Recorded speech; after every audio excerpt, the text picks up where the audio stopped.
Bonsoir et bienvenue dans Ça vous regarde. Notre grand témoin ce soir, vous la reconnaissez, c'est Caroline Fourest. Bonsoir. Bonsoir. Et merci d'être là, journaliste, féministe, réalisatrice. Le vertige MeToo chez Grasset, votre dernier essai fait couler beaucoup d'encre.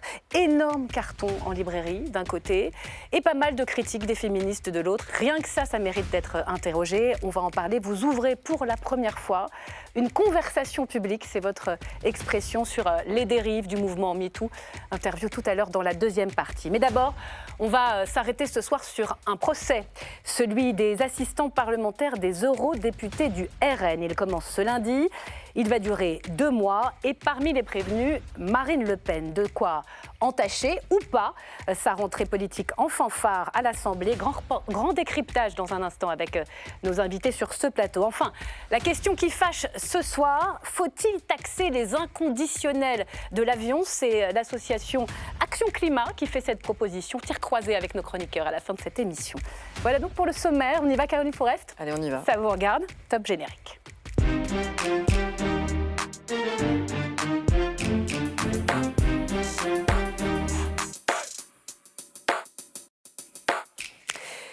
C'est l'ombre au tableau d'une rentrée politique jusqu'ici réussie sur tous les plans. Ce lundi, Marine Le Pen se rendra au tribunal correctionnel de Paris comme 26 membres de son parti. Le procès des assistants parlementaires des députés européens du RN doit donc durer 2 mois. Alors que risque-t-elle ? Que lui reproche la justice et en quoi ce procès peut avoir des conséquences sur son agenda politique? Bonsoir Camille Vigogne-Lecoat. Bonsoir. Et bienvenue sur ce plateau, grand reporter au service France du Nouvel Obs. Votre dernier livre, vous étiez venu ici nous en parler, Les Rapaces sur le maire de Fréjus, est à lire aux arènes. Bonsoir Jean-Sébastien Ferjou. Bonsoir. Ravi de vous accueillir. Vous êtes journaliste, fondateur du site d'information Atlantico. Et bonsoir Stéphane Zumsteg. Bonsoir. Bienvenue, directeur du département Opinion d'Ipsos. Nous sommes également à distance ce soir avec Valérie de Senneville. Bonsoir à vous. Bonsoir. Grand reporter justice aux Échos. Vous connaissez bien l'affaire. Merci d'être là. Vous aussi, vous la connaissez très bien, cette affaire. Caroline Fourest, vous avez écrit dessus. Franc-tireur en fait d'ailleurs sa une cette semaine. Marine Le Pen, juge et prévenue. On va voir la une qui s'affiche. Mais avant de vous donner, non, pas de une, là, voilà, c'est mieux comme ça. La parole à tous, on a besoin d'un bon rappel des faits. C'est Bruno Donnet qui va nous le faire dans son récap qu'on accueille tout de suite.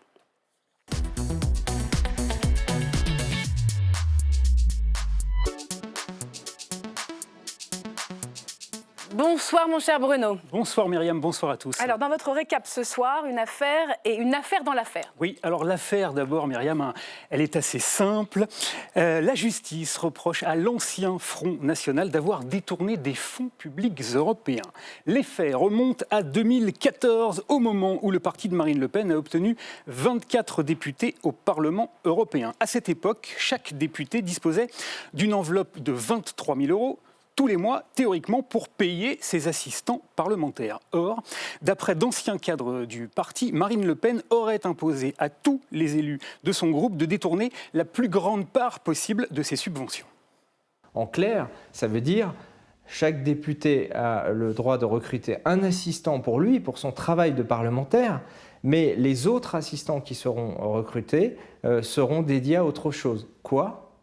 Le parti. On est en train de mettre en place un système d'emploi fictif. Voilà des accusations assez lourdes de la part d'Aymeric Chauprade qui est depuis revenu très largement sur ces déclarations. Il n'empêche, dans cette affaire, 27 membres du Front National sont accusés. Marine et Jean-Marie Le Pen, Louis Alliot, Bruno Gollnisch, Julien Audoul ou encore l'ancien élu frontiste Nicolas Bay qui, comme la majorité des mises en cause, a toujours réfuté ces accusations. Il y a eu une période où, dans la période d'embauche des collaborateurs parlementaires, il y a peut-être eu une période de flottement, mais il n'y a pas eu d'infraction ni de volonté de commettre une infraction. Voilà, enfin, celle qui risque le plus gros dans cette affaire, c'est bien sûr Marine Le Pen. Elle encourt théoriquement jusqu'à 1 million € d'amende, 10 ans d'emprisonnement et une peine d'inéligibilité qui peut aller jusqu'à 5 ans. Voilà donc, Myriam, pour l'affaire. Et l'affaire dans l'affaire, donc. Alors, l'affaire dans l'affaire, elle concerne cette fois Jordan Bardella. Le journal Libération a enquêté et révélé qu'en 2015, l'actuel président du Rassemblement national a été, durant 4 mois, l'assistant parlementaire de l'eurodéputé Jean-François Jalc. Or, d'après nos confrères, Jordan Bardella n'a jamais effectué le plus petit travail européen. Pire, il aurait même produit de faux documents pour tenter d'établir le contraire. Une affaire qui tombe mal pour celui qui a toujours défendu une conception assez personnelle du rôle des assistants parlementaires. Nous considérons, nous, que nos assistants parlementaires peuvent aussi faire de la politique. Voilà, nos assistants parlementaires européens, ce n'est pas des fonctionnaires, ce n'est pas des technocrates européens. Ils sont aussi candidats aux élections, ils sont aussi élus, ils sont aussi impliqués dans l'organisation du mouvement. Voilà, tout l'état-major du Rassemblement national se retrouve donc en très fâcheuse posture et l'affaire tombe mal, très mal pour Marine Le Pen, elle qui, en 2004, nous avait dit ceci. Tout le monde a piqué de l'argent dans la caisse, sauf le Front National. Et on trouve ça normal ? Nous sommes 20 ans plus tard et la justice accuse donc le parti de Marine Le Pen d'avoir détourné 6 800 000 € d'argent public. Effectivement, c'est une somme importante. Merci beaucoup pour ce rappel des faits, Bruno Donnet. Camille Vigogne-Lecoat, vous qui suivez Marine Le Pen pour votre journal, dans quel état d'esprit ils sont, tous ces prévenus, et Marine Le Pen au premier chef, à la veille de ce procès, à la fois le discours officiel, mais aussi la coulisse que vous suivez? Alors officiellement, ce qu'on entend au Rassemblement national, c'est évidemment une tentative de minimiser l'importance de ce procès. On parle d'un machin, d'un serpent de mer qui revient et ses conséquences. Il y a aussi la volonté d'en faire un procès politique. On présente ça comme la volonté de réduire au silence le Rassemblement national à l'heure où il enregistre de grands succès électoraux, alors même que, on l'a très bien rappelé dans le rappel des faits, l'enquête dure depuis 9 ans et ces faits sont évidemment très ancien. Il n'empêche que quand on creuse un petit peu, il y a évidemment une inquiétude parce que l'enquête, elle a été très longue, elle est extrêmement documentée, étayée. Les preuves qu'il y a eu notamment une réflexion systématique autour de cette embauche d'assistants parlementaires qui n'ont jamais, pour beaucoup, mis les pieds à Bruxelles ou à Strasbourg. Les preuves, elles sont dans le dossier qui est extrêmement lourd, extrêmement fourni. Toute la question des magistrats maintenant, ça va vraiment être d'identifier 2 choses. Déjà, la nature de prouver et de réussir à prouver la nature systémique de l'organisation et l'implication, le degré d'implication de Marine Le Pen, qui apparaît aux yeux de tous ceux qui connaissent bien le dossier comme la donneuse d'ordre à l'origine de... Elle sera là, d'ailleurs? Elle a décidé d'assister? Elle a dit qu'elle se rendrait aussi souvent que son agenda politique lui laisse le temps sur les bancs, et qu'elle était très fière et très heureuse d'avoir, je crois, retrouvé ses habits de juriste en tant qu'avocate de formation pour s'être plongée dans le dossier. Donc, effectivement, je pense qu'elle montrera aux yeux des caméras et des Français celle d'une personne heureuse que la justice se rende. Dans les faits, on peut imaginer l'angoisse qui se saisit des cadres du Rassemblement national. Vous l'avez dit, une peine d'inéligibilité qui pourrait avoir des conséquences politiques. Sur 2027, peut-être, on va voir ça. Lui, Jean-Marie Le Pen, pour des raisons de santé, n'y sera pas. Valérie de Selleville, vous suivez le dossier de près. On est quand même, Bruno Donnet le rappelait, à près de 7 millions d'euros de détournement présumé. C'est donc beaucoup d'argent sur 8 ans.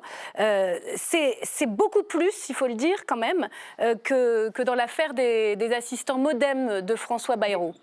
Est-ce que ça peut changer quelque chose ? Oui, d'autant plus que, en fait, pour la première fois, on a une sorte de dossier miroir, si vous voulez, de cette affaire, qui est celui des assistants parlementaires du MoDem. Même si les quantums ne sont pas du tout les mêmes, puisqu'on parlait de un peu plus de 200 000 € de détournement pour le MoDem, et là, on en est, compte tenu des remboursements, puisque Jean-Marie Le Pen et d'autres députés ont déjà remboursé, on en est à un peu plus de 3 millions d'euros de détournement. Ça donne le sentiment quand même d'un procès de tout un système au RN. Vous repreneriez le mot de système ? Oui, parce que justement, il était déjà dans l'affaire des parlementaires du MoDem, le terme de système. Et justement, il n'a pas été employé, il a été rejeté par le tribunal concernant Bayrou, parce qu'ils disent que le système n'a pas été prouvé parce que Bayrou n'était pas au courant. Or là, tout le dossier, comme vous le disiez tout à l'heure, tout le dossier est extrêmement bien argumenté et fourni de mails notamment. Je pense notamment à un mail demandant à Marine Le Pen, qui a été saisi, demandant à Marine Le Pen est-ce que ça t'embête pas que j'aille au Parlement européen parce que j'aimerais bien faire la connaissance de la députée auquel je suis rattachée. Écrit l'assistant parlementaire qui est en poste normalement depuis 4 mois. Il y a donc des mails qui ont été saisis, des comptes du trésorier qui dit il va falloir faire des économies et puis on compte sur le Parlement européen en gros. Voilà, donc il y a des éléments de preuve solides. D'ailleurs, on voyait, même s'il est revenu sur ses propos, l'ancien député européen Aymeric Chauprade, de parler d'emploi fictif pour envoyé spécial et Marine Turki de Mediapart. D'un mot, Valérine Setteville, la ligne de défense des avocats du RN, on a l'impression qu'elle a pas mal varié. Là, ils assument de faire de la politique aujourd'hui, c'est ça? En fait, elle n'a pas tant varié que ça. Ils ont toujours dit on fait de la politique, on n'est pas des fonctionnaires européens et il y a une différence entre les Allemands et nous, bref, on est français, etc. Le problème, c'est que les règlements du Parlement européen sont les mêmes pour tous, qu'on soit allemand, français, italien ou espagnol, quoi. Donc, c'est très clair. C'est pas une ligne. Et en plus, les avocats ont changé parce que Alexandre Varro, qui défendait bon nombre de députés, est devenu lui-même député européen. Oui, l'avocat du Rassemblement national. Merci, vous restez avec nous. Jean-Sébastien Ferjou, c'est particulier quand même cette ligne de défense. On ne cherche pas à dire qu'on a respecté les règles, on conteste les règles. Non, moi je la trouve parfaitement logique dans la position qui est celle du Rassemblement national. C'est plaidable ça, de contester les règles ? Mais ça l'est au moins devant l'opinion. Je ne pense pas que ça le soit devant l'opinion, c'est aussi que c'est un procès judiciaire. Très vraisemblablement, Marine Le Pen sera condamnée. La seule question qui se pose vraiment, c'est sera-t-elle inéligible et surtout aura-t-elle le temps d'être condamnée en première instance puis en appel, parce qu'en appel, l'inéligibilité, une inéligibilité éventuelle ne serait pas suspensive, ce qui la mettrait donc en situation de ne pas pouvoir se présenter à la présidentielle de 2027. Pour bien comprendre le dossier, c'est ce qu'elle dit Marine Le Pen avec ses défenseurs, c'est en gros, on est ostracisé au RN, il y a un cordon sanitaire à Bruxelles, au Parlement européen, donc on fait de la politique à Paris, parce qu'au fond, on ne peut rien faire à Bruxelles. C'est ça qu'ils disent, c'est particulier quand même. C'est là où je trouve qu'il y a une vraie question de philosophie politique. Il y a eu d'autres affaires concernant le RN. L'affaire des faux, moi je trouve ça accablant. Produire des faux dans une procédure on y viendra judiciaire, c'est inexcusable. C'est une vraie question de philosophie politique. Est-ce qu'un député, qu'il soit d'ailleurs député au Parlement français ou au Parlement européen, est souverain? Est-ce que c'est à lui de décider ce qu'est la nature de son activité politique? Moi, il me semble quand même que cette affaire, elle est connue depuis longtemps. Vous aurez constaté comme moi que le Rassemblement national a plus de députés aujourd'hui. D'ailleurs, il y en avait aussi plus à l'époque que le MoDem, ce qui explique vraisemblablement que les quantums, les fameux chiffres que vous donniez, aient été différents. Donc elle va plaider devant les Français. C'est pour elle l'occasion de saisir les Français et l'opinion plus que la justice. Je trouve vraiment qu'il y a deux aspects dans ce dossier. Oui, c'est incontestablement, très vraisemblablement d'ailleurs, à mon sens, un système. Il y a d'autres éléments que ceux qui ont été avancés par Valérie de Senneville. Un eurodéputé lui-même qui, à l'époque, alertait Marine Le Pen en disant « attention », et ça, c'est dans le dossier. Donc, c'est ce qui fait la différence avec François Bayrou. Il faut rappeler que la France Insoumise a aussi une affaire équivalente avec, parce que derrière il y a la question du financement. Il y a la question, oui, mais c'est là où on peut se poser la question justement du 2 poids 2 mesures dans la manière dont la justice fonctionne, parce que les faits datent de la même époque, mais on voit bien qu'il y a des agendas politiques qui semblent motiver la justice plus que d'autres.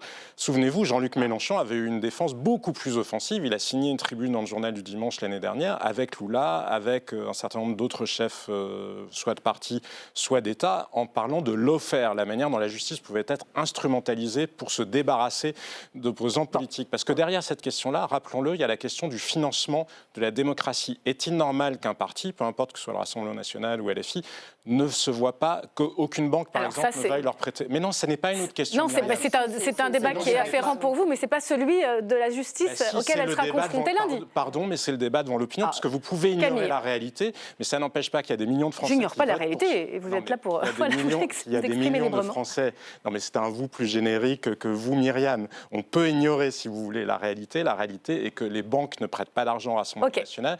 Il y a des parlementaires du Rassemblement national qui ont vu leur compte en banque fermé par leur banque. Il y a une vraie ostracisation. C'est dit. On a bien compris le raisonnement. Camille Vigogne-Lecoq. Il y a une chose qui va intéresser les Français, c'est qu'est-ce qu'elle risque, Marine Le Pen.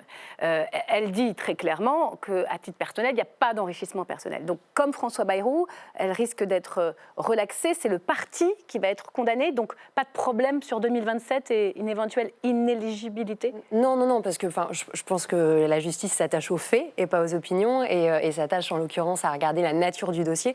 Et c'est parce que la justice est indépendante qu'elle travaille sur le MoDem, qu'elle travaille sur le Rassemblement national et sur la France insoumise et qu'en fonction de la gravité des faits qu'elle trouve notamment dans les perquisitions, elle décide d'ouvrir ou non des enquêtes. En l'occurrence, concernant Marine Le Pen... Les agendas de procès, eux, sont politiques. Bon, là-dessus, je n'irai pas du tout sur ce genre de propos que je trouve dangereux personnellement. En revanche, si on s'attache au fond... Il est aussi dangereux d'ignorer, je pense, pour la sérénité de la démocratie. Si on reste sur les faits, moi je fais un journaliste de faits, elle est poursuivie pour le détournement de fonds publics et complicité. En gros, on va regarder quel était son degré d'implication, est-ce qu'elle était vraiment la donneuse d'ordre ou pas. Si c'est le cas, si ce que laissent dire certaines pièces du dossier est confirmé ou pas, on le verra évidemment pendant le procès, on verra aussi sa défense, elle peut être condamnée elle-même. Elle peut être condamnée en première instance, elle peut évidemment faire appel, elle peut éventuellement avoir un pourvoi en cassation. Oui, l'appel étant suspensif. Tout ça, c'est suspensif. Voilà, donc ça n'aura pas forcément... Et tout le monde est en train de compiler son agenda pour regarder est-ce qu'elle peut être condamnée est-ce qu'elle peut être condamnée avant 2027 ou pas et donc être inéligible. Et apparemment, elle le peut si l'agenda est géré avec on va avancer. Je vous donne la parole parce que ça dépend comment les Français regardent ça. Est-ce que ça peut avoir un effet, pardonnez-moi, sur l'opinion? Il va y avoir des députés connus, Julien Audoul qui est très médiatique, qui va être aussi au procès. Vous nous disiez ça dans un instant. Valérie de Setteville, et puis je vous demanderai votre regard aussi, Caroline Fourest, sur l'ensemble de cette affaire. Je voudrais qu'on dise un mot sur l'affaire dans l'affaire. Bruno Donnet nous l'a expliqué. Est-ce que c'est pas ça le vrai talon d'Achille aujourd'hui pour le RN? De faux documents, je mets du conditionnel, auraient été faits pour que Jordan Bardella puisse éviter d'être cité et comparaître comme prévenu dans cette affaire des faux assistants parlementaires à Bruxelles. Non, mais il n'est pas prévenu, Jordan Bardella. Ce qui est sûr, c'est que cette affaire va jeter un voile de suspicion sur tous les documents que pourra produire la défense. Beaucoup. Et puis, il risque d'y avoir des révélations lors de ce procès parce que beaucoup de noms moins connus que M. Audoul ou M. Alliot, etc., sont prévenus. Ils sont 26. 26, ça fait beaucoup. 26 qui ont demandé à changer d'avocat parce que ils trouvaient que leur défense n'était pas suffisamment assurée. Donc je n'efface pas le fait qu'il puisse y avoir des révélations un peu fracassantes lors de l'audience. Bon, écoutez, on va essayer de suivre ça. Votre regard peut-être sur cette affaire Bardella. C'est Tristan Berthelot, le journaliste de Libération, qui en a fait un livre. Alors, il faut mettre du conditionnel, bien évidemment, mais ce qu'il raconte, avec des preuves à l'appui, c'est que pour éviter justement d'être prévenu dans ce procès, il aurait après fait des documents antidatés pour expliquer qu'il y a des revues de presse, et oui, il travaillait bien à Bruxelles, alors qu'il était à peine 19 ans, je crois, à Paris, assistant de Philippot. En fait, je ne sais pas qui tombe de sa chaise en apprenant que le Rassemblement national peut s'arranger avec la réalité, la vérité et la justice et les règles. Il se trouve que moi, comme jeune journaliste, j'ai commencé à travailler sur eux en 95. Vous voyez, ça fait un petit moment. Et ça fait donc 30 ans que je vois successivement des gens quitter ce parti et nous raconter des choses incroyables. Des choses qui n'existent pas dans les autres partis politiques. C'est-à-dire un fonctionnement qu'on a appelé le front familial. Ça n'est pas un parti comme un autre, c'est une famille politique, où souvent l'argent politique est confondu avec l'argent de la famille, où la demeure familiale, par exemple, de Montretout, elle a été héritée grâce à la politique.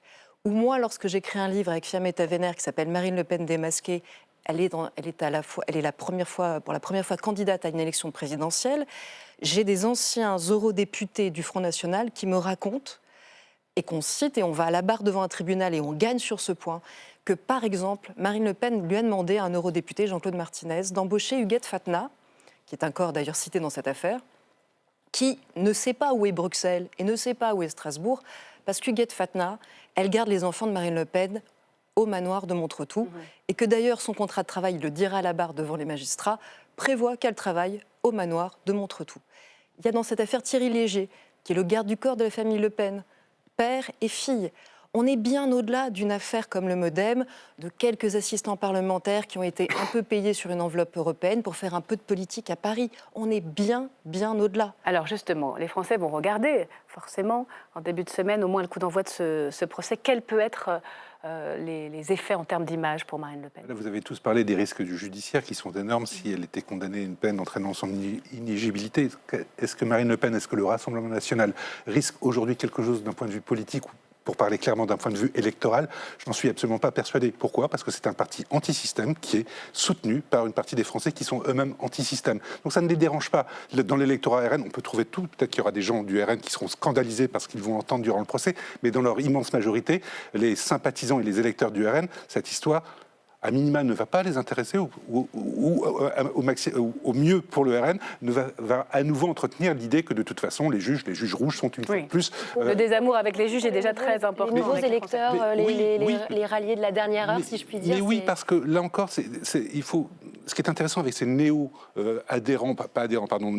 du Rassemblement national, c'est les raisons qui les font abandonner d'autres partis. Ces gens-là, en général, sont civiques, ont voté, se sont manifestés au début de leur vie, avant de basculer dans le RN, pour différents types de partis. Mais à chaque fois, ce qu'ils nous disent, ce qu'ils pensent vraiment, c'est que avec le RN, les choses vont changer. Et que de toute façon, tout le monde est bien conscient que le RN est victime depuis toujours d'ostracisme. Et d'ailleurs, cette idée s'est encore plus développée ces dernières années avec les déclarations d'Emmanuel Macron pendant 7 ans, faisant tout pour l'exclure, et en assumant le fait de vouloir l'exclure. Ça, les Français qui sont proches du RN, ils lui en veulent énormément de ça. Enfin, on ne peut pas expliquer aujourd'hui à un militant du RN que ce n'est pas vrai, que le RN n'est pas ostracisé. Ce que je veux dire par là, c'est donc en se victimisant, même ce procès peut la renforcer. C'est ça ce que vous nous dites. C'est pour ça que ce que dit Caroline Forest est très important, et c'est pour ça que moi je faisais la distinction. Je ne suis pas moins un journaliste de fait que vous, et je pense que l'Obs ou le Nouvel Obs, c'est tout autant un journal d'opinion que n'importe quelle presse. Mais il faut distinguer ce que vous disiez, qui est très important. Il peut y avoir alors l'affaire des faux au conditionnel de Jordan Bardella, ou des choses qui relèvent d'une forme d'enrichissement personnel, parce que rien ne justifie de faire rémunérer sa nounou, même si, me semble-t-il, il y avait quelque chose d'équivalent concernant Madame de Sarnez. Mais ça, effectivement, c'est indéfendable. L'autre n'est pas défendable devant un tribunal. De toute façon, les magistrats sont indépendants, ils condamneront Marine Le Pen s'ils estiment devoir le faire. En revanche, la question que je vous posais, moi, qui est celle du financement de la démocratie, et aussi de la perception, justement, de cette ostracisation du parti, c'est pour ça qu'il faut savoir distinguer les choses. D'ailleurs, François Bayrou réclamait cette banque de la démocratie quand il était en campagne. S'agit-il d'un emploi fictif? Est-ce que François Bayrou, comme commissaire au plan, a produit beaucoup de choses pour la France? S'agit-il d'un emploi fictif? Non, mais parce qu'on peut aller loin comme ça dans la définition de l'emploi fictif. Pas du tout de la même chose. Alors, là, on parle de la même chose, c'est-à-dire qu'à mon sens, oui, il n'y a pas de procédure judiciaire, mais c'est une question politique. C'est pour ça que je dis, moi, je distingue ce qui relève. Donc oui, il faut absolument condamner et montrer en quoi le Rassemblement national, dans cette affaire-là, comme dans d'autres, comme dans un certain nombre de mairies, et vous avez travaillé sur le système de Fréjus, et c'est très important que la presse soit capable de le mettre en avant. Après, ne jetons pas le bébé avec l'eau du bain, parce qu'il y a quand même cette question de la démocratie. Oui, mais vous l'avez bien expliqué. Le financement de la démocratie. Et vous l'avez posé. Elle est majeure. Alors, je voudrais qu'on avance, parce qu'on va essayer de voir, et je remercie Madame de Senneville, Valérie de Senneville, d'avoir été à distance avec nous ce soir. C'est un procès quand même qui arrive à un moment très particulier, n'est-ce pas, Jean-Sébastien Ferjou? C'est le moment où Marine Le Pen savoure son emprise sur le gouvernement Barnier. Alors, avant de vous entendre sur les effets politiques, peut-être pendant ces 2 mois à l'Assemblée, est-ce qu'elle va être en retrait, ou au contraire, elle va essayer de déplacer le bras de fer ici à l'Assemblée en censurant plus tôt que peut-être elle ne l'aurait voulu? Eh bien, on va revenir sur cet alignement des planètes pour le RN avec Elsa Mondingava.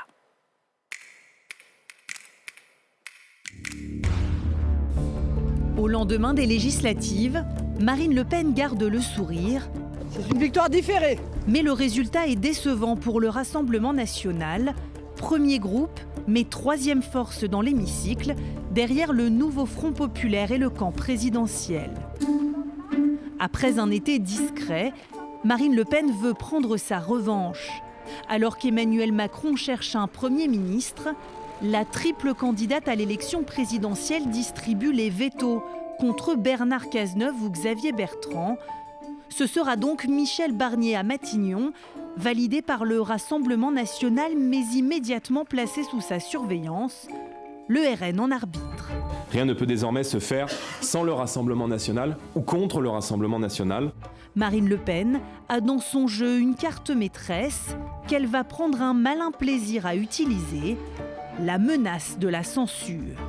Quand le ministre de l'économie Antoine Armand écarte le RN de l'arc républicain et lui ferme sa porte, la présidente du groupe RN réplique immédiatement. Je pense que le Premier ministre doit aller expliquer à l'ensemble de ses ministres quelle est la philosophie de son gouvernement, car il semblerait que certains n'aient pas encore totalement compris. Et voilà Michel Barnier qui décroche son téléphone pour la rassurer. Le RN ne cesse de montrer les muscles. Nous sommes faiseurs de Premier ministre et faiseurs de gouvernement. Mais il oublie souvent de rappeler que pour faire tomber le gouvernement, il faut 289 députés. Le Rassemblement national et son allié ciotiste ne sont que 142. Ce qui est intéressant dans cette séquence, Camille Vigogne-Lecoat, c'est qu'il y a 2 mois pour le budget. Ça va être vraiment l'épreuve de vérité ici à l'Assemblée nationale. Et il y a 2 mois pour le procès. Comment elle va faire coïncider ces temporalités ? Est-ce qu'elle va, au contraire, rester un peu discrète parce qu'il y a ce procès en cours, ou au contraire, elle va déplacer la bataille dans l'arène politique ? Je pense qu'elle n'a pas vraiment choisi, Marine Le Pen, la carte de la discrétion à l'Assemblée pour l'année qui vient. Elle l'a dit et répété, elle veut mettre le gouvernement sous surveillance. Ça a plutôt l'air de bien se passer. Alors moi, j'ai plutôt tendance à dire qu'elle n'a pas forcément d'intérêt à provoquer dans sa stratégie actuelle la chute du gouvernement. Elle essaye de se présenter, on l'a vu, comme un parti responsable, un parti qui ne participe pas au chaos dans le pays et le parti de l'ordre.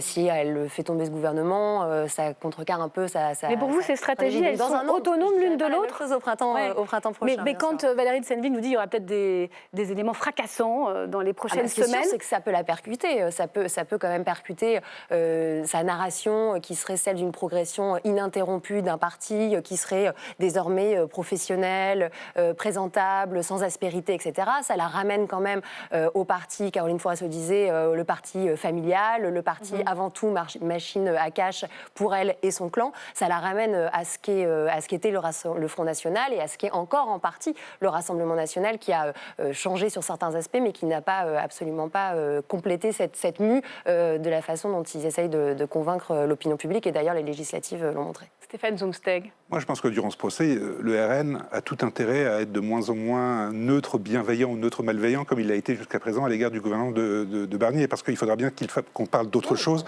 que du procès, évidemment. Et donc, pour qu'on parle plus du RN...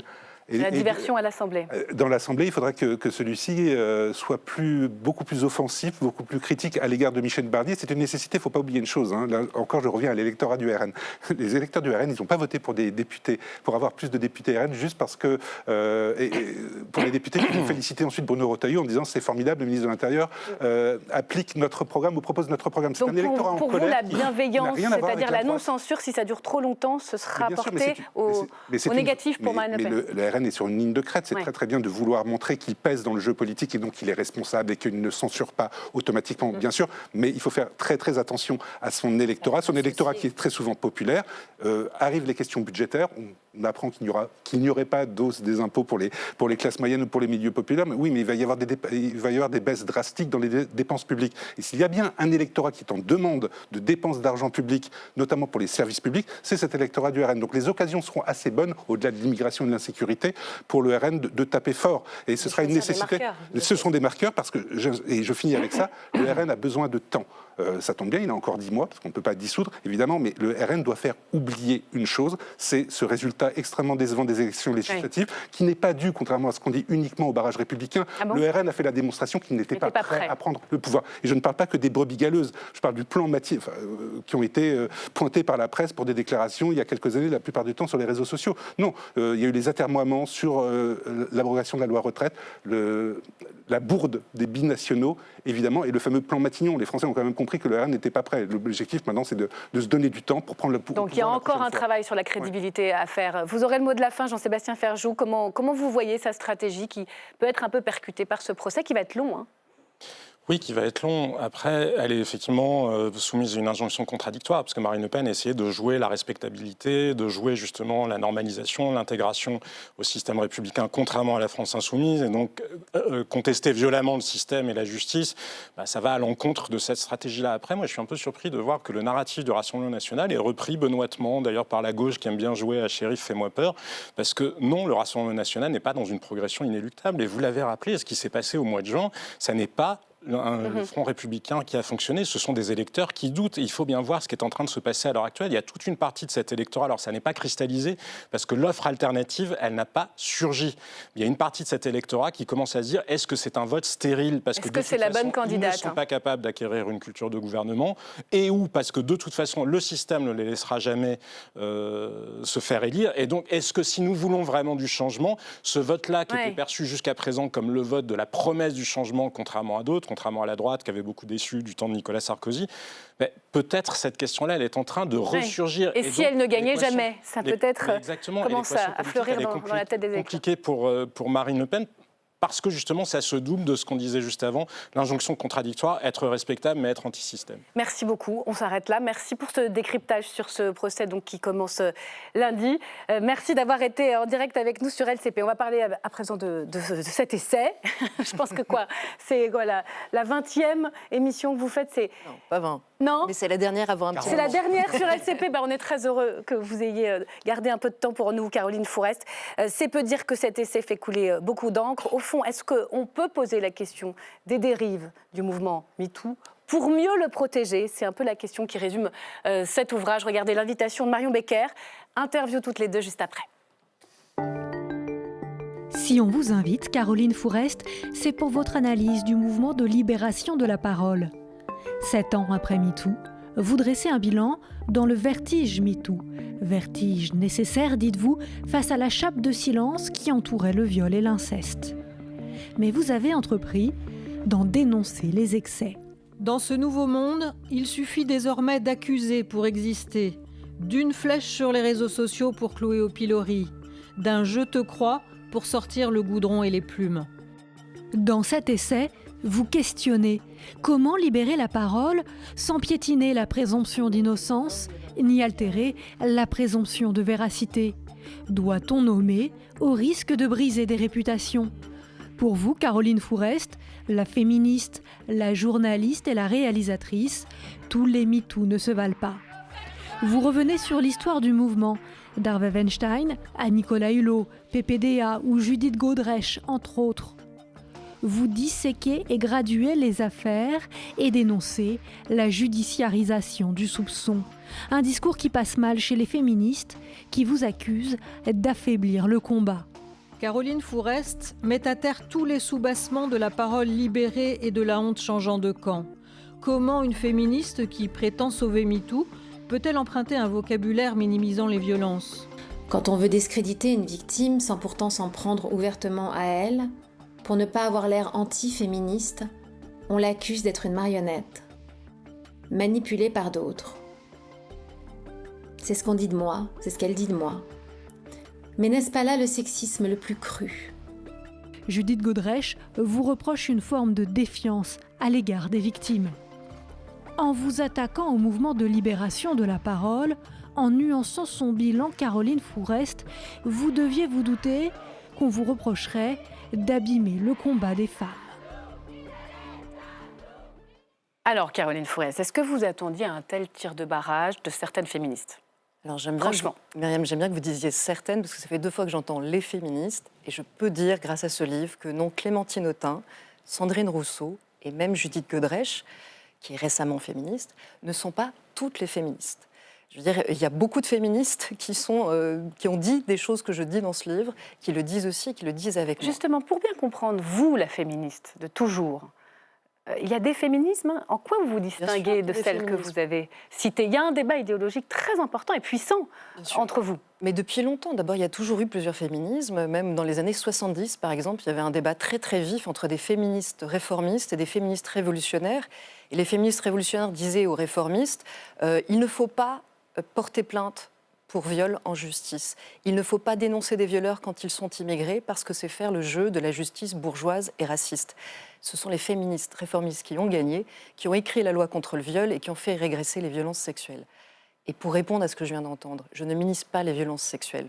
Je dis juste que sous le mot d'agression sexuelle en justice, on met des choses très variées qui valent des peines très variées et c'est très bien comme ça. Et moi, je suis pour qu'on condamne toutes les violences sexuelles à la hauteur de ce qu'elles sont. Je ne mets pas sur le même plan un Édouard Baird qui a été récemment épinglé dans la presse pour des comportements de drague lourde et un Hervé Weinstein. Vous demandez la hiérarchisation. Je ne mets pas Dominique fonction des faits. Pellico, qui pour moi représente quand même un très grand sommet de gravité de violence sexuelle, sur le même plan que d'autres accusations, ou sur le même plan, par exemple, qu'une pédiatre légiste féministe qui est accusée pour un examen mal compris et mal vécu. Vous avez la dent dure quand même sur ces féministes-là. Vous leur reprochez, pour prendre un exemple dans l'actualité, une forme de gêne, de malaise, par exemple, dans l'affaire de la jeune Philippine, ce meurtre présumé, le suspect présumé du meurtre. Je ne suis pas encore à exprimer sur ce sujet. Évidemment, le livre est sorti bien avant.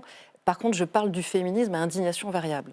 En fait, si vous voulez, moi, je raconte dans le livre tout mon combat avant MeToo pour dénoncer les viols, accompagner des victimes de viols. Et parfois, on s'est débrouillé comme on a pu quand on n'avait pas cet écho médiatique et quand on avait face à nous le silence et le patriarcat à son heure de Vous le gloire. racontez d'ailleurs, l'avant MeToo. Ça, c'est toute une partie du livre qui, évidemment, ne fait pas débat. Et donc, du coup, c'est normal qu'on débatte des parties où je parle de l'emballement médiatique et du féminisme à indignation variable, c'est-à-dire qu'il y a aujourd'hui des voix dans l'espace public qui sont souvent, le féminisme est souvent porté soit par des femmes politiques, qui, on vient de l'entendre comme Clémentine Autain par exemple, dans l'affaire Tahabouaf, le fils spirituel de M. Mélenchon, qui a été investi à un moment donné pour des élections législatives, et qui finalement a été retiré, mais Clémentine Autain l'a défendu jusqu'au bout, tout en disant nous avons entendu des accusations d'agression sexuelle à son encontre d'une extrême gravité que nous n'avions jamais entendue avant.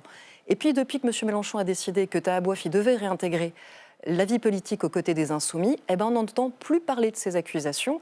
Et il va peut-être bientôt devenir assistant parlementaire au sein de l'Union européenne, grâce à la France insoumise.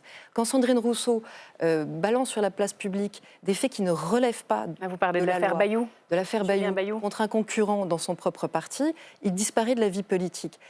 Je dis juste que, et je vais vous répondre sur MeToo, moi je prends tout MeToo, je défends tout MeToo. Mais je ne prends que MeToo.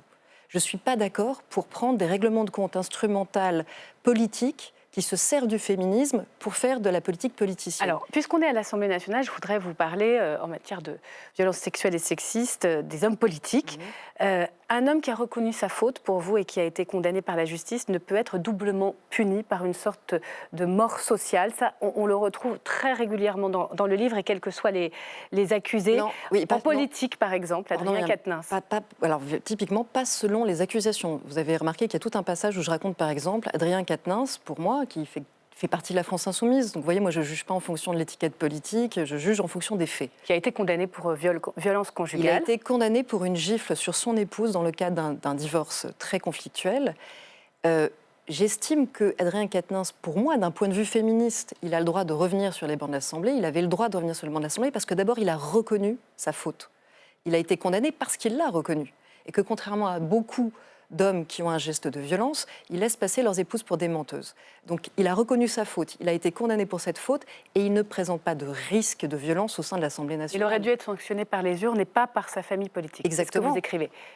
Par contre, il y a deux autres accusés dans le monde politique, Damien Abad et M. Joël Goriot, qui eux sont accusés de fait d'avoir mis d'une substance, donc une forme de soumission chimique, pour droguer des collègues et en abuser. Je dis sur ces cas-là, le principe de précaution doit être maximal. Il se trouve qu'ils sont Horizon et l'autre plutôt proche de l'ancienne majorité présidentielle. Mais encore une fois, moi, ce n'est pas l'étiquette politique qui m'intéresse, ce sont les faits et c'est la dangerosité et le risque de récidive. Et on reviendra peut-être à l'affaire Philippine, c'est là aussi où il y a un vrai débat. C'est-à-dire que quand quelqu'un n'a pas encore été jugé pour des faits où on sait qu'il est capable de droguer quelqu'un pour en abuser, je trouve normal que le principe de précaution s'applique. Voilà, donc parce qu'il y a la question de la justice, c'est très important. Elle n'a pas du tout la même temporalité que la société. Et cette libération de la parole, il faut bien en faire quelque chose dans la société. Parce que celles qui accusent, celles qui sont victimes, ont besoin que leur parole, quelque part, se matérialise dans la société. Qu'est-ce qu'on fait quand la justice est silente, quand la justice dysfonctionne aussi, 86% de classement sans suite, quand la prescription est passée, quand faute de preuves, on ne peut pas y arriver à la faire passer, cette justice. Comment la société, pour vous, doit s'emparer de cette question? Eh bien, c'est là où, si on me lit, au lieu d'écouter des gens qui ne veulent pas qu'on me lise, on découvre que c'est le but de ce livre. C'est de s'interroger sur notre vigilance collective.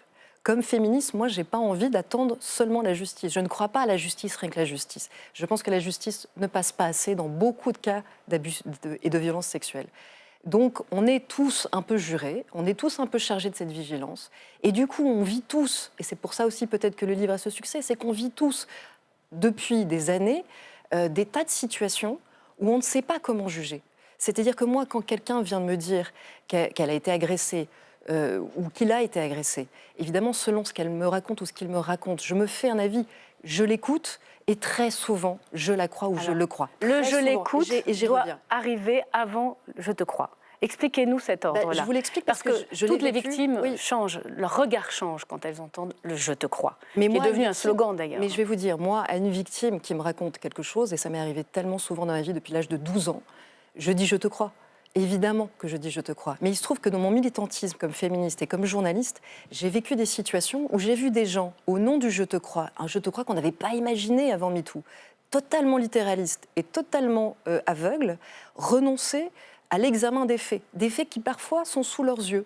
Et je raconte l'histoire du collectif 50-50 qui m'a décidé d'écrire ce livre, où j'ai vu des gens qui, au nom du je te crois, ont soutenu une fausse accusation contre une féministe, dans une pièce où elles étaient, où elles savent que ce geste n'a pas eu lieu, et que ça n'était pas un viol, ça n'était pas une agression sexuelle, mais elles ont dit oui, mais on ne peut pas dire qu'on ne croit pas à la victime, même si on sait que ce n'est pas vrai. Et donc, c'est fou, on arrive à des aberrations, et ce n'est pas un cas isolé, ça arrive de plus en plus. Donc, encore une fois, le je t'écoute que je propose, c'est un je t'écoute public, si vous voulez. C'est la journaliste qui dit à la féministe, comme féministe, évidemment que tu crois toutes les victimes. Comme journaliste, tu es obligée de douter.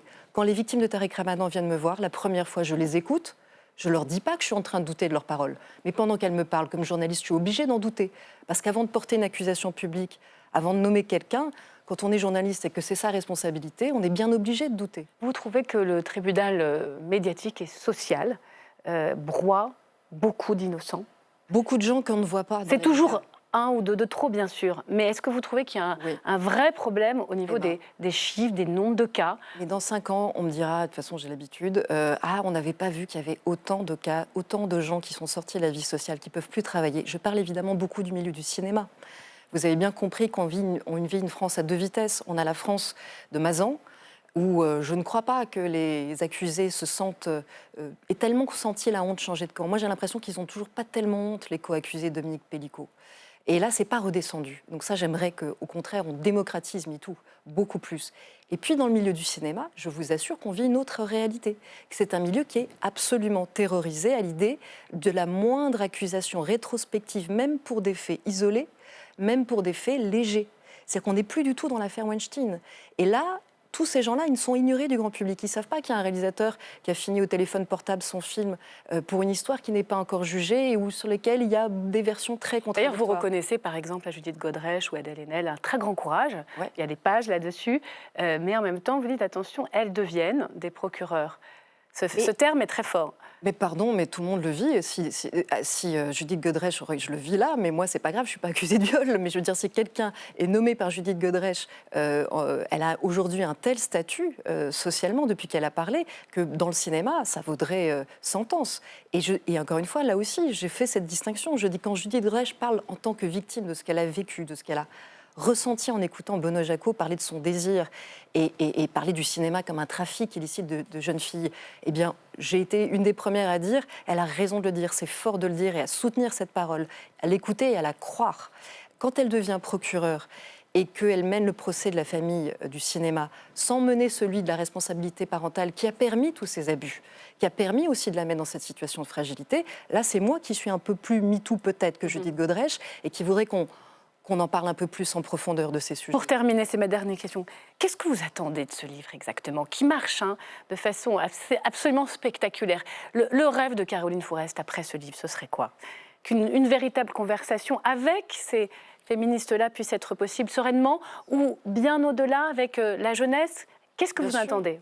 Écoutez, je savais que ce serait un moment difficile à passer, mais je le vis un peu en fait ce qui est en train de se passer. D'abord, je vois des gens qui étaient très critiques, qui étaient déjà préparés à faire les retours de bâton vis-à-vis de MeToo, dire « Ah bon, pardon, en lisant ce livre, je comprends que ce que je trouvais excessif ou ce qui était grotesque ou ce qui était de l'ordre de l'instrumentalisation et de l'abus de pouvoir n'était pas MeToo, c'était juste de l'abus de pouvoir. » Et de l'autre côté, évidemment, que mon souhait le plus cher, j'ai pas espoir de faire changer d'avis Clémentine Autain ou Sandrine Rousseau, mais j'ai espoir que des gens qui, sincèrement, pensent que le féminisme n'a peut-être que ça, que ce féminisme politique est partisan, que des jeunes de 20 ans, et je sais comment j'étais à 20 ans, j'étais une féministe radicale. Si quelqu'un avait sorti un livre pour dire « Attendez, est-ce qu'on peut réfléchir 2 secondes à faire en sorte de protéger MeToo de quelques excès ?» j'aurais été très en colère. Donc je sais très bien que des jeunes d'aujourd'hui de 20 ans, ils peuvent être braqués en entendant des résumés de mon livre. Mon espoir, c'est que lorsqu'elles vont traverser ou ils vont traverser des situations un peu plus compliquées, où ils vont voir autour d'eux des gens être accusés, où ils vont vouloir convaincre des gens et des hommes de changer, un jour, peut-être, ils ouvrent ce livre et ils finiront par m'écrire. Et ils commencent déjà, parce que j'ai déjà des gens qui m'écrivent en me disant « J'étais très remontée contre votre livre, je l'ai lu, pardon, je m'excuse. » Et j'ai compris que c'était tout à fait une démarche féministe, mais une démarche féministe qui veut vraiment convaincre, pas simplement faire peur, en tout cas, convaincre. C'est le début d'une grande question que vous ouvrez. J'ai ouvert la conversation, que tout le monde s'en mêle maintenant, ne me laissez pas 5 ans après. Que chacun essaie d'élever cette conversation. Mais vous n'êtes pas seule, Caroline Fourest. Et ça, je peux en témoigner. Allez, vous restez avec moi. C'est la dernière séquence de l'émission, Le Vertige MeToo. Je le remontre une dernière fois, c'est-à-dire aux éditions Grasset. La question qui fâche, pour terminer, on accueille nos chroniqueurs.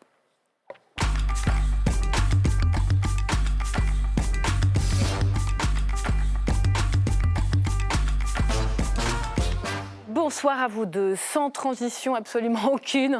On va prendre un peu l'avion, si vous le voulez bien, avec Léa Falco. Bonsoir. Bonsoir. Merci pas trop prendre l'avion d'être là. Justement, j'ai dit un peu, on va voir. On est ravis de vous retrouver sur ce plateau. La militante écologiste que vous êtes va ferrailler avec Gérard Felzer. Bonsoir, on ne vous présente plus.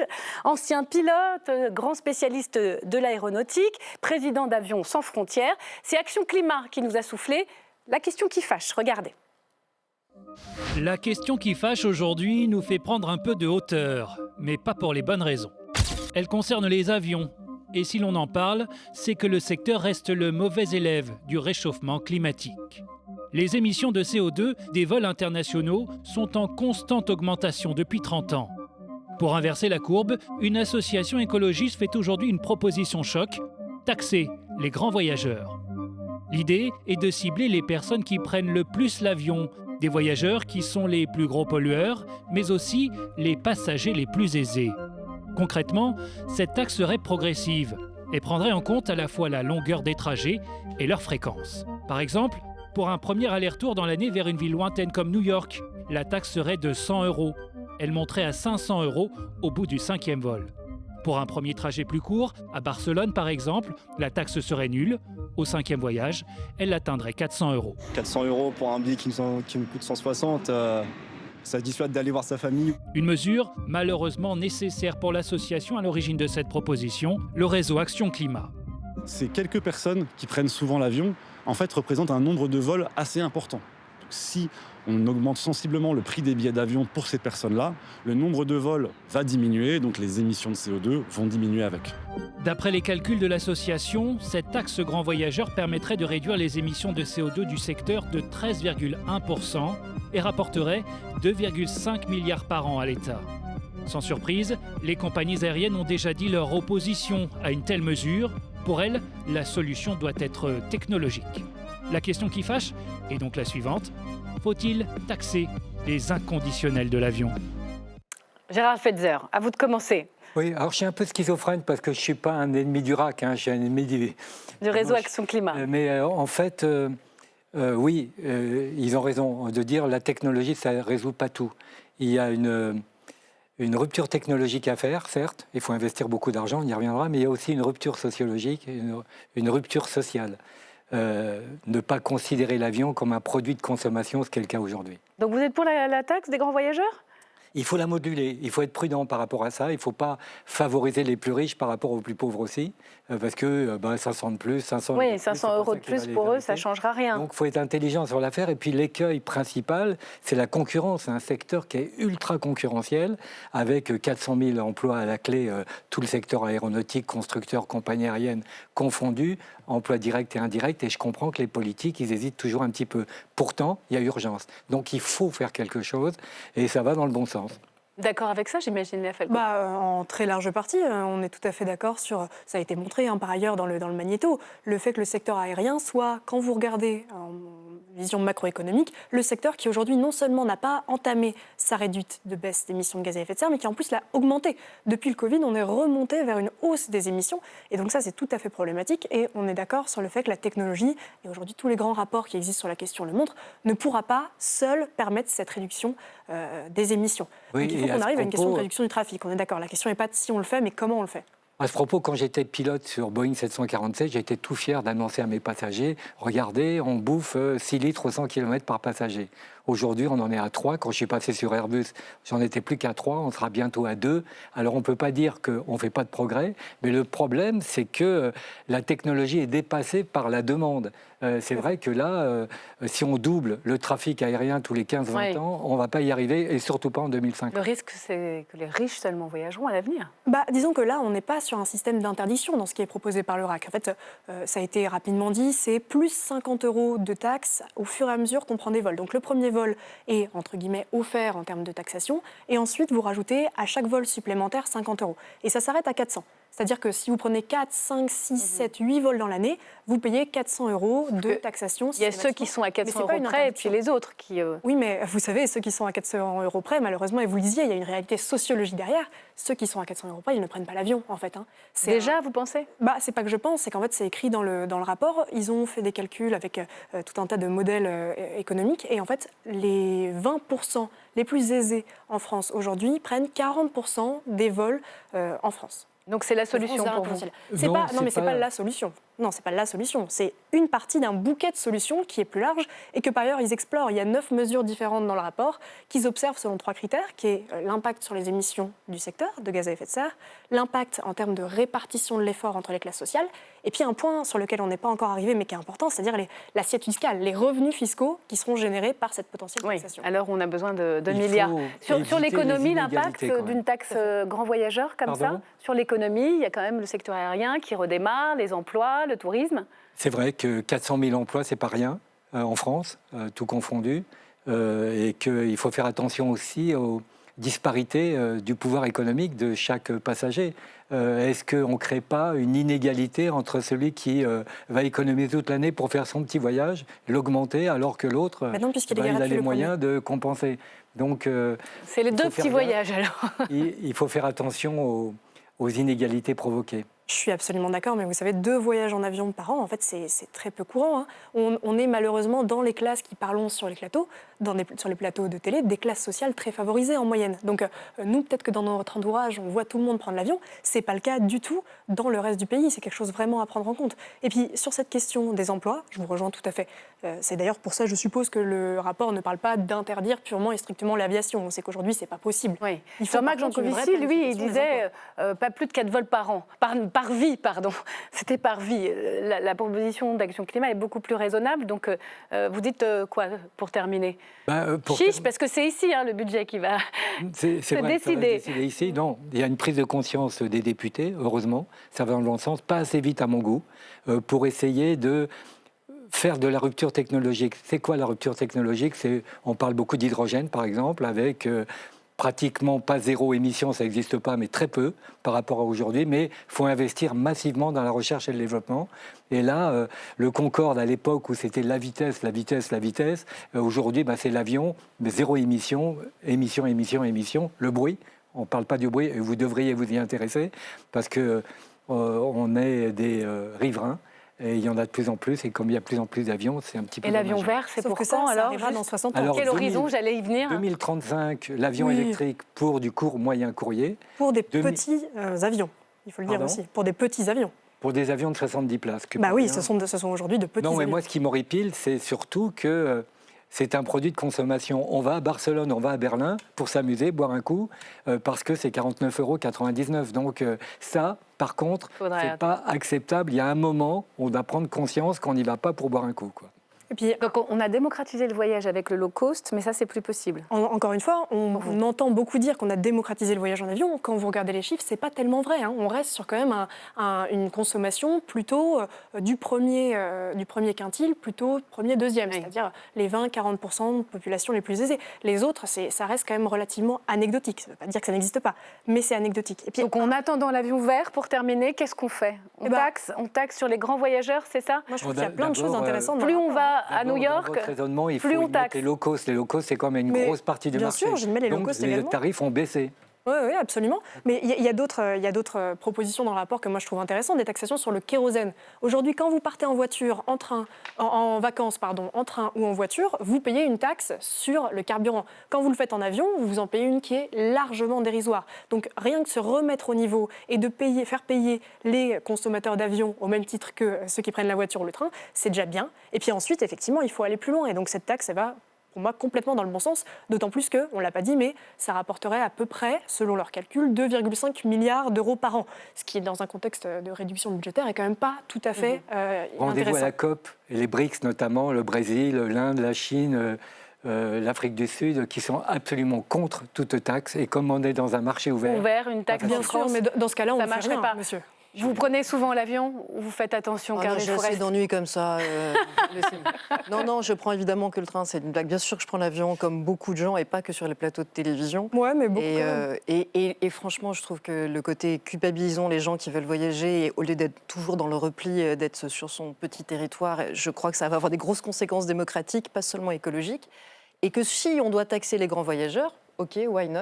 Mais alors, il faut s'assurer que cette taxe, justement, elle ne serve pas à renflouer les caisses, elle serve à faire la mutation écologique. Ça, on sera tous d'accord. Allez, voir du ferroviaire. C'est fini. Merci à s'intéresser aux autres. Merci beaucoup. À vous, Caroline Fourest, le vertige MeToo, c'est à lire chez Grasset. Et merci à mes chroniqueurs pour ce ping-pong sur la taxe sur les grands voyageurs. Une nouvelle question qui fâche, un nouvel invité politique, un nouveau débat. Ce sera pour la semaine prochaine. Profitez bien d'ici là. À mardi prochain.